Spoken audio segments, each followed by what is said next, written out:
দেখে এখন পর্যন্ত প্রাথমিকভাবে আমরা যেটা জানতে পারলাম যে এখানে এই অগ্নিকাণ্ডের যে সূত্রপাত কয়েকটা কোরআন শরীফ পোড়ানো ছবি আমরা দেখতে পাচ্ছি ফেসবুকে, বাট এটার ওইখানে গিয়ে যেটা আমরা জানতে পারলাম সেটা হচ্ছে যে পাশাপাশি মোমবাতি জ্বালানো ছিল এবং কোরআন শরীফগুলো রাখা ছিল। তো যেটা হয়েছে যে ওখান থেকে মোমবাতি জ্বালানো অবস্থায় রেখে হয়তো সবাই ওখান থেকে বের হয়ে গেছেন, মোমবাতিটা নিভানোর কথাটা কারো হয়তো খেয়াল ছিল।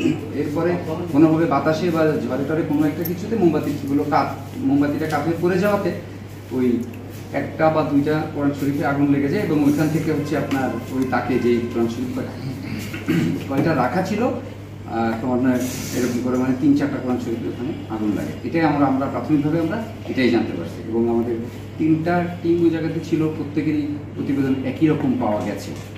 তো আমরা ধারণা করতেছি ব্যাপারটা আসলে এভাবেই হয়েছে, বাট এরপরও এটা নিয়ে কারো কোনো ধরনের কোনো দূরভিসন্ধি আছে কিনা সেটা আমরা আরও খতিয়ে দেখতেছি। তো আমার কাছে যেটা মনে হয় যে আমরা অনলাইনে যে খবরটা দেখতে পাচ্ছি যে কেউ উদ্দেশ্য প্রণোদিতভাবে কাউকে হেয় করার জন্য করা হয়েছে, এরকম কোনো সম্ভাবনা এখনো পর্যন্ত আমরা পাইনি। আমরা গ্রাউন্ডে গিয়ে যেটা দেখেছি এরকম কোনো সম্ভাবনা আসলে নেই।